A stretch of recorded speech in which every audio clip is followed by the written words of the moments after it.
Na terenie tego obozu życie straciło blisko 80 000 osób. To właśnie tutaj swoje psychopatyczne upodobania realizowała Hildegarda Leichert, Hermine Braunsteiner czy Alice Orlowski.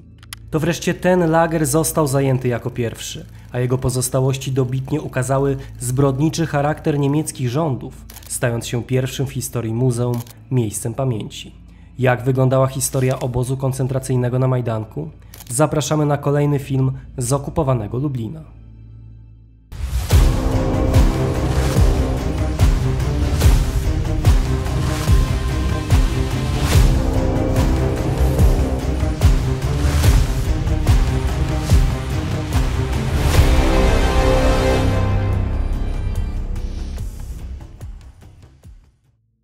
Mecenasem dzisiejszego odcinka jest pan Rudolf Miczka. Początki Majdanka sięgają lipca 1941 roku, kiedy to Heinrich Himmler podczas swojej wizyty w Lublinie podjął decyzję o zlokalizowaniu w mieście specjalnego obozu dla jeńców wojennych. Wybór był nieprzypadkowy. Znajdujące się na wschodnich rubieżach miasto stanowiło niebagatelny punkt w kontekście trwającej od miesiąca wojny niemiecko-sowieckiej. Założenie obozu w tym konkretnym miejscu wiązało się również z niemiecką wizją nowej Europy, której wyrazem był tzw. Ostplan, czyli generalny plan wschodni, zakładający germanizację podbitych terenów. Głównym realizatorem tego planu miał być wspomniany wcześniej Heinrich Himmler, samozwańczy autorytet w kwestiach rasowych, któremu Adolf Hitler wydał stosowne dyrektywy i uprawnienia 17 lipca 1941 roku. Reichsführer SS niezwłocznie przystąpił do powierzonego mu zadania, wyznaczając Lublin na główne miasto akcji. Do jej koordynacji wyznaczył zaś nikogo innego, jak SS Brigade Führera, Odilo Globocznika. Ten urodzony 21 kwietnia 1904 roku w Trieście zbrodniarz w 1939 roku został mianowany dowódcą SS i policji w dystrykcie lubelskim, co dawało mu pełnię władzy nad systemem policyjnym wspomnianego terenu. W trakcie sprawowania tej funkcji dopuścił się licznych zbrodni na Polakach i Żydach. Wybór Himmlera był więc nieprzypadkowy. Reichsführer wiedział, że będzie mógł w pełni liczyć na Globocznika w kolejnym zbrodniczym przedsięwzięciu. 3 dni po otrzymaniu rozkazu Himmler przybył do Lublina i wydał rozkaz o powstaniu obozu przeznaczonego dla 20–25 tysięcy więźniów, których miano objąć przymusową pracą. Warto jednak odnotować, że koncepcje obozu ulegały wielu zmianom, podobnie zresztą jak planowana liczba więźniów. Od wspomnianych 50 000 osób w niemieckich wizjach urastała ona do 100, 125, a nawet 150 000 osadzonych. Ze względu na coraz bardziej skomplikowaną sytuację na froncie wschodnim zrezygnowano z tego zamiaru, a właściwie przełożono jego realizację na okres powojenny. Ta skomplikowana sytuacja powodowała, że lubelski obóz był w zasadzie w ciągłej rozbudowie. Z szeroko zakrojonych planów wytyczono ostatecznie 5 pól więźniarskich ze 108 drewnianymi barakami, z których każdy miał pomieścić około 250 więźniów. W skrajnych przypadkach liczba ta wynosiła 500, a nawet 1000 osób. Warunki w obozie teoretycznie pozwalały na osadzenie nawet 27 000 więźniów. Przeciętnie stan obozu wynosił jednak od 10 do 15 000 ludzi.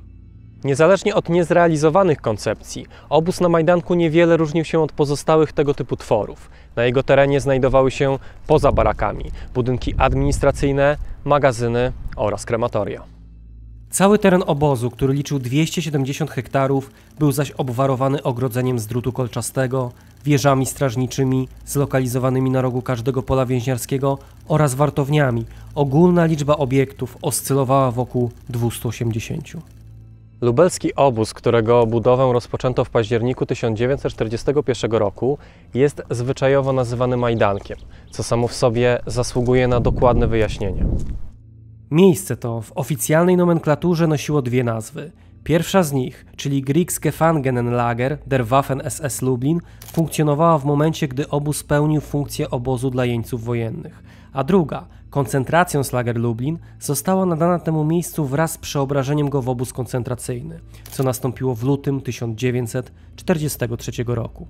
Warto jednak zauważyć, że była to nazwa wyłącznie formalna, ponieważ w trakcie swojej historii KL Lublin pełnił dużo przeplatających się ze sobą funkcji. Już w 1941 roku trafili tam pierwsi Żydzi, Polacy i niemieccy kryminaliści, którzy nie byli żadnymi jeńcami wojennymi, w każdym razie nie w kontekście wojny niemiecko-sowieckiej. Ponadto w 1942 roku miały miejsce duże transporty Żydów ze Słowacji, a przecież Majdanek wciąż teoretycznie pozostawał obozem jenieckim. Potoczna nazwa Majdanek pochodzi zaś od lokalizacji obozu w bliskim sąsiedztwie jednej z dzielnic Lublina, Majdanu Tatarskiego, i została stworzona przez samych więźniów, mieszkańców miasta oraz okolic. Warto jednak zauważyć, że tej nazwy używali niekiedy również Niemcy i to w oficjalnej dokumentacji.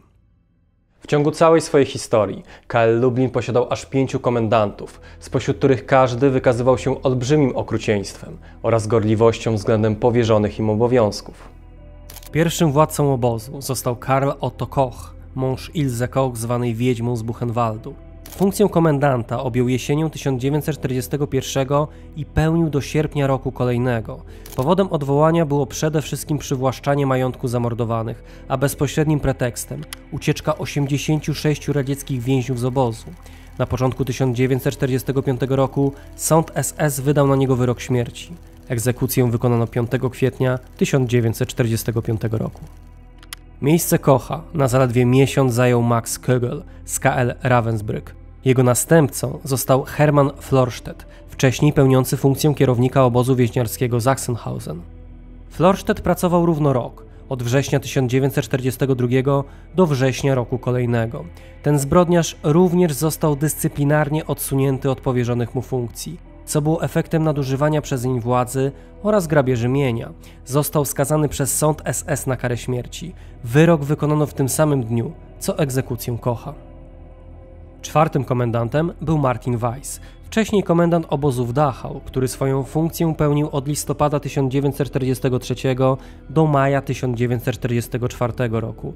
Został skazany na karę śmierci przez powieszenie przez amerykański Trybunał Wojskowy. Wyrok wykonano pod koniec maja 1946 roku. Ostatnim komendantem lubelskiego obozu był Arthur Liebehenschel, doskonale znany z KL Auschwitz, gdzie wcześniej pełnił funkcję zastępcy, a wreszcie komendanta obozu w miejsce Rudolfa Hessa. Na stanowisku komendanta obozu w Lublinie pozostał do jego likwidacji, która miała miejsce 22 lipca 1944 roku. Sądzony w Krakowie, został skazany przez Najwyższy Trybunał Narodowy na karę śmierci. Wyrok wykonano 24 stycznia 1948 roku na terenie więzienia przy ulicy Montelupich. Struktura Majdanka była analogiczna do innych tego typu obozów. Główną jednostką, oddziałem pierwszym była komendantura, która posiadała zwierzchnictwo nad wszystkimi innymi oddziałami.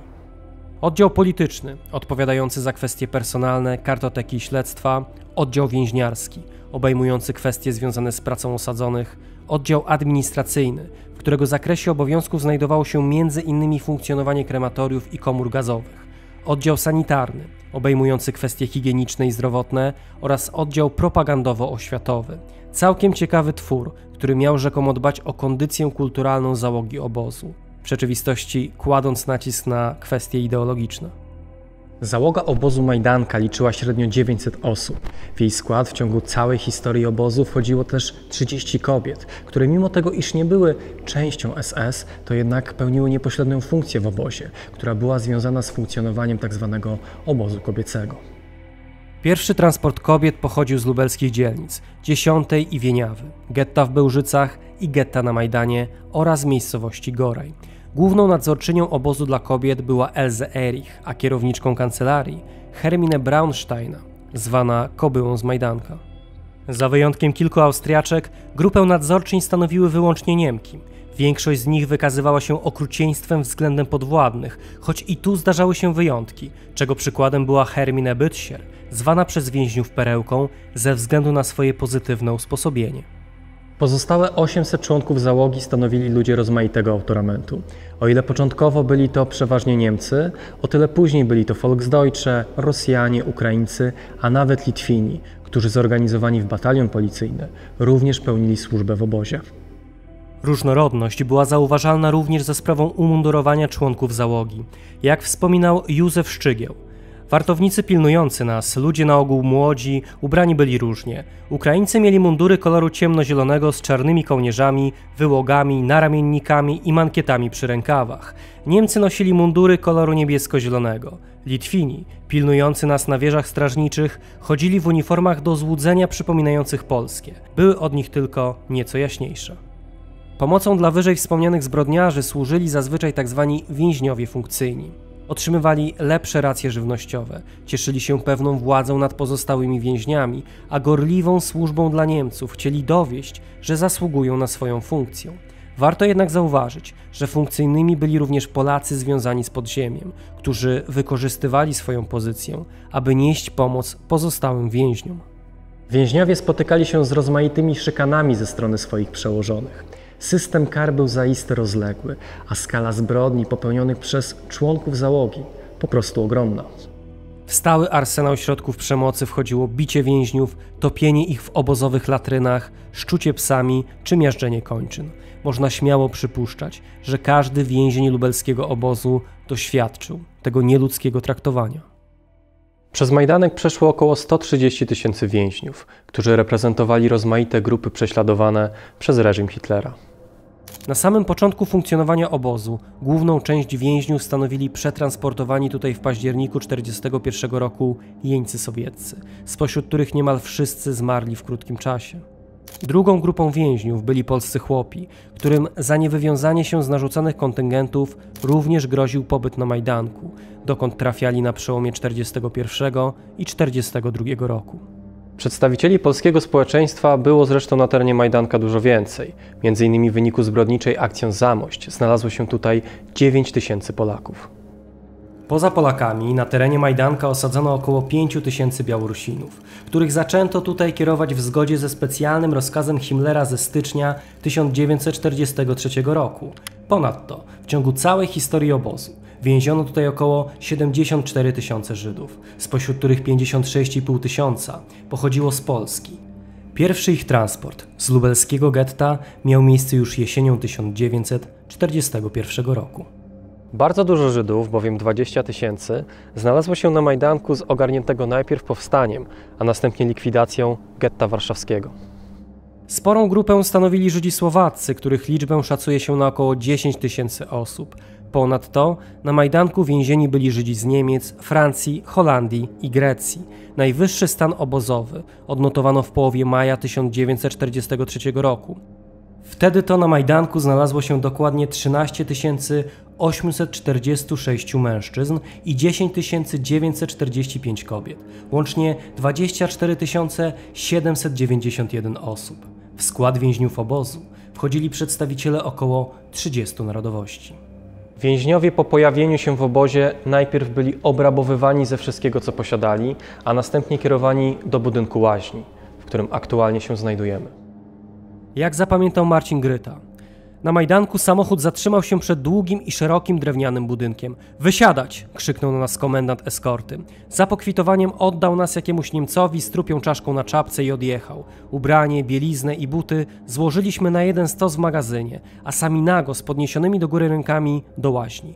Po kąpieli wydano nam nędzne łachy jako ubranie i drewniane buty. W kancelarii obozowej wpisano nas dokładnie do ewidencji. Wydano blaszane numerki i kazano je sobie zawiesić na szyi, tak jak medalik.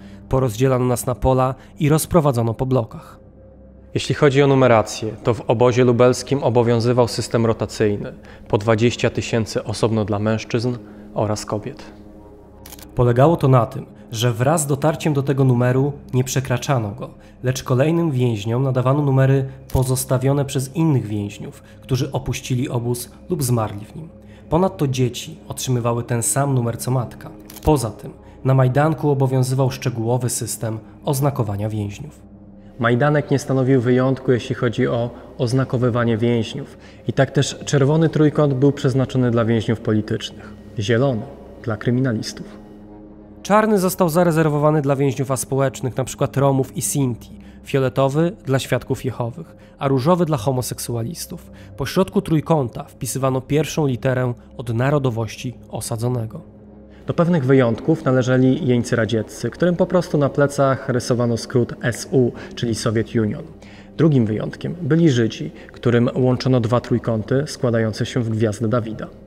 Uzupełnieniem dla tego systemu były blaszki z wytłoczonymi numerami, które każdy z więźniów musiał nosić na szyi lub przegubie ręki, o których w swojej relacji wspominał cytowany przedtem Marcin Gryta. Po okresie tzw. kwarantanny, która trwała 3 tygodnie i polegała na nauce przepełnionej okrucieństwem musztry, następowało właściwe funkcjonowanie w obozie.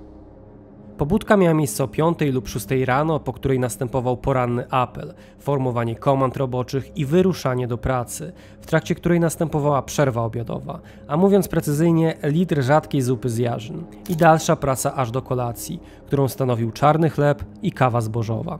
Dobowa racja wynosiła około 1000 kilokalorii przy bardzo ciężkiej pracy. Więźniów oddelegowywano do rozmaitych zadań, spośród których najcięższym, najtrudniejszym były prace budowlane we wciąż rozwijającym się obozie. Niektórych wysyłano do jednostek zewnętrznych, głównie na rzecz wojska, z czego komendantura obozu czerpała pewne zyski, do 4 Reichsmarek dziennie za każdego wynajętego więźnia. Część więźniów wywożono do innych obozów. Głównym kierunkiem był obóz Auschwitz, gdzie wywieziono około 6000 więźniów Majdanka. Pozostałymi obozami były Buchenwald, Flossenburg, Sachsenhausen, Grossrosen i Neuengamme. Duże transporty odchodziły również w głąb Rzeszy, gdzie więźniów, głównie Polaków, oddelegowywano do robót przymusowych. Złe warunki panujące w obozie, głównie sanitarne, które były niezwykle prymitywne, w barakach brakowało nawet dostępu do wody, były pożywką dla wszelkiego rodzaju robactwa, a w konsekwencji chorób, na czele z tyfusem. Jak wspominał Zacheusz Pawlak, obsiadały nas całymi rojami i powodowały nie tylko swędzenie, ale podrażnienia skóry, a nawet powstawanie ran, co z kolei stawało się źródłem infekcji. Wszy rozmnażały się nawet przy krótko ściętych włosach. To też nagminną obozową ozdobę owłosienia stanowiły niezliczone ilości gnit, posklejanych razem w paciorkowe, sterczące nitki. Nie było kiedy i czym ich tępić. Pozostało tylko zabijanie, co przy braku odpowiedniego światła stanowiło przysłowiową syzyfową pracę. Polowanie odbywało się w niedzielę, w czasie których praca trwała do godziny 12. Zaprawdę swoisty to był widok. Więźniowie w brudnej, podartej bieliźnie siedzieli na barakowych pryczach w różnych pozach i wychudzonymi, brudnymi palcami gnietli obmierzłe insekty między paznokciami. Co prawda w obozie od lutego 1942 roku funkcjonował rewir lekarski, którego liczba osiągnęła ostatecznie 10 baraków, ale mimo to nie był on w stanie zaopiekować się wszystkimi więźniami. Sytuacja więźniów uległa pewnej poprawie wiosną 1943 roku, kiedy to w obliczu klęsk na froncie wschodnim Niemcy musieli wprowadzić pewne zmiany. Niemcy potrzebowali coraz to większych możliwości produkcyjnych, które zapewnić mogli tylko w miarę odpowiednio odżywieni więźniowie, do których dopuszczono członków Rady Głównej Opiekuńczej, konspiracyjnie działającej w porozumieniu z polskim państwem podziemnym. Pomoc tę regulował specjalny rozkaz Himmlera z 29 października 1942 roku oraz zezwolenie władz generalnego gubernatorstwa z 9 lutego kolejnego roku. Wszystkie omówione przed chwilą aspekty, beznadziejne warunki, sadyzm załogi i mordercza praca powodowały, że nieodłącznym aspektem rzeczywistości obozowej była śmierć, której składową były liczne egzekucje.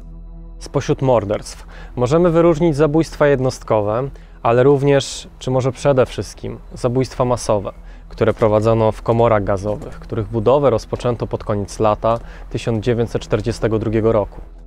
Pierwsze zamówienie na cyklon B wystosowano w lipcu wspomnianego roku w zakładach Tesch und Stabenow w Hamburgu.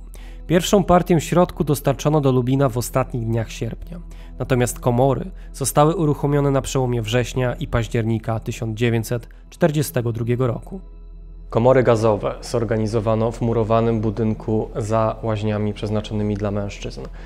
Znajdowały się tutaj 3 komory gazowe, spośród których 2 były wykorzystywane do masowego mordowania więźniów za sprawą tlenku węgla i cyklonu B, którego ślady możemy odnaleźć na tej ścianie. Budynek, w którym znajdowały się komory, był ogrodzony drutem kolczastym oraz drewnianym płotem. Rozpościerała się nad nim nieistniejąca dzisiaj, ale zauważalna na archiwalnych zdjęciach wiata, którą wsparto na drewnianych filarach przymocowanych do betonowych postumentów, które są widoczne również dzisiaj. Mordy prowadzono przez kolejne 12 miesięcy. Ofiarą padali głównie Żydzi, których na terenie obozu zamordowano około 60 000 na ogólną liczbę 80 000 przywiezionych na Majdanek. Ponadto w komorach mordowano również chorych i niezdolnych do pracy więźniów reprezentujących inne narodowości. Olbrzymie żniwo zbierały również masowe egzekucje, spośród których największą przeprowadzono 3 listopada 1943 roku. To właśnie wtedy Niemcy zamordowali 18 000 Żydów. Na punkt zborny dla skazańców wyznaczono tzw. pole piąte, które przez rok pełniło funkcję obozu kobiecego. Tam ofiary były zmuszone wejść do charakterystycznego budynku w kształcie litery L i rozebrać się w nim. Następnie przepędzano więźniów przez specjalnie wyciętą w ogrodzeniu dziurę, prowadzono kilkanaście metrów dalej, do wcześniej wykopanych dołów, w których nakazano im układać się twarzą do ziemi. Zabijani byli strzałem w tył głowy lub kark przez członków plutonów egzekucyjnych, którzy stali na brzegu rowów. Jednym z bardziej makabrycznych elementów tamtego wydarzenia, który w pamięci świadków zapisał się jako krwawa środa, był fakt, że odgłosy egzekucji Niemcy starali się zagłuszyć muzyką, którą puszczali z megafonów. Jak wspominał Kazimierz Niesiobęcki, nagle usłyszałem serię strzałów. Powtarzały się one jedna za drugą, w krótkich odstępach czasu. Biegłem dalej. Na wysokości baraku 20, 21 ujrzałem jakieś postacie ludzkie z podniesionymi rękami biegnące od strony baraku L poprzez przejście w przeciętych drutach w kierunku świeżo wykopanych rowów. Po kilku pierwszych seriach strzałów ryk megafonów zagłuszył dalsze odgłosy strzelaniny. Przez megafony umieszczone na wieżach strażniczych, na cały regulator, nadawano skoczną, wesołą muzykę. Sama egzekucja była elementem większej akcji o kryptonimie Erdnefest, w ramach której 3 i 4 listopada podobne egzekucje, podobne mordy przeprowadzono w obozach w Trawnikach oraz Poniatowej. W ciągu 48 godzin na terenie Majdanka i wspomnianych miejscowości Niemcy zamordowali 42 000 osób. Szacuje się, że była to największa jednorazowa operacja ludobójcza w historii II wojny światowej. Skala mordu była tak wielka, że palenie zwłok trwało kolejne 2 miesiące. Uzyskany tą drogą proch zasilił kompost, który następnie wykorzystywano w pracach rolnych. Po wojnie odnaleziono około 1300 m3 nawozu zawierającego ludzkie szczątki. Z należytym szacunkiem złożono je w muzealnym mauzoleum. Wykonany w kształcie urny, na fryzie kopuły posiada napis o treści „Los nasz dla was przestrogą”. Ostatnie miesiące funkcjonowania Majdanka, którego liczba więźniów oscylowała w granicach zaledwie kilku tysięcy osób, upłynęła na kolejnych egzekucjach, przede wszystkim więźniów Zamku Lubelskiego. Ostatnia masakra odbyła się 21 lipca, w przeddzień likwidacji obozu. Według świadków rozstrzelano wtedy nawet 700 osób, których spalono następnie w obozowym krematorium. Koniec obozu na Majdanku zbliżał się wraz z sukcesami Armii Czerwonej, która z początkiem 1944 roku znalazła się na odległość 150 km od Lublina. 19 marca zarządzono ewakuację obozu, a pierwszy transport odjechał do obozu w Konstantynowie 1 kwietnia. Kolejne docierały do Auschwitz, Gross-Rosen, Plaszowa czy Mauthausen. Łącznie nawet do 15 000 więźniów opuściło Majdanek 9 transportami. Obóz ostatecznie zlikwidowano 22 lipca 1944 roku, a pozostałych 800 więźniów, do których dołączono kolejnych 229 osób z filii przy ulicy Lipowej, poprowadzono pieszo na zachód. 6 dni później do Auschwitz dotarło 837 osób. Pozostali albo uciekli, albo zmarli podczas marszu. Teren poobozowy został zajęty przez Armię Czerwoną 24 lipca 1944 roku. Trudno jednak mówić tutaj o wyzwoleniu. Po pierwsze, nie było już kogo wyzwalać. Pozostali w obozie polscy chłopi opuścili lager na własną rękę. Na terenie Majdanka pozostali jedynie rosyjscy kolaboranci, których ze strony Związku Sowieckiego czekał jak najgorszy los. Co więcej, sami Sowieci, a mówiąc precyzyjnie funkcjonariusze NKWD, przejęli część baraków i przeznaczyli na własne potrzeby, osadzając w nich żołnierzy Armii Krajowej i batalionów chłopskich, których wywieziono następnie w głąb sowieckiej Rosji. Na przełomie lipca i sierpnia powołano specjalną komisję, której członkowie podjęli się niełatwego badania oszacowania skali zbrodni popełnionych na terenie obozu. Przed sądami postawiono jedynie 170 zbrodniarzy. Spośród 130 000 więźniów, którzy przeszli przez Majdanek, według najnowszych ustaleń życie straciło blisko 80 000 osób. Wśród nich Największą liczbę zmarłych i pomordowanych stanowili Żydzi rozmaitych narodowości, aczkolwiek ofiarą niemieckich zbrodni padli również Polacy, Białorusini, Ukraińcy oraz Rosjanie. Dzisiaj na terenie dawnego obozu funkcjonuje muzeum, którego początki sięgają jesieni 1944 roku, a więc czasu, kiedy jeszcze w pełni funkcjonowały inne niemieckie obozy, jak chociażby Auschwitz-Birkenau. Powyższy fakt powoduje, że wspomniane muzeum jest fenomenem i pierwszym w historii tego typu miejscem pamięci. Dzięki uprzejmości władz muzeum mogliśmy dla Państwa zrealizować ten materiał, a przy okazji bardzo serdecznie chcemy zaprosić do odwiedzenia tego niełatwego miejsca. A póki co bardzo serdecznie dziękujemy za uwagę i do zobaczenia w kolejnym odcinku. W dzisiejszym odcinku pragniemy serdecznie pozdrowić panie Annę Unruk-Cichoń, Justynę Stopińską, Urszulę Babiuch, Ewę Ogrodnik, Ewę Pielichowską oraz Małgorzatę Gos. A ponadto panów Mateusza Szenderę, Tomasza Sadurskiego, Radosława Kuśmierza, Damiana Dziedzica, Piotra Borkiewicza, Kamila Kubowa, Huberta Kędziorka, Dariusza Stelmaczonka, Adriana Flora, Piotra Kośmidera, użytkownika Dźwiedziu, Huberta Walasa i kanał Good Times, Bad Times, Pawła Łabno i Rudolfa Miczkę. Ty również możesz mieć wpływ na tworzone przez nas materiały. Dołącz do nas już dziś na platformie Patronite. Zachęcamy do obserwowania naszych pozostałych mediów społecznościowych, na których znajdziecie wiele dodatkowych treści, ciekawostek, zapowiedzi odcinków i materiałów zza kulis.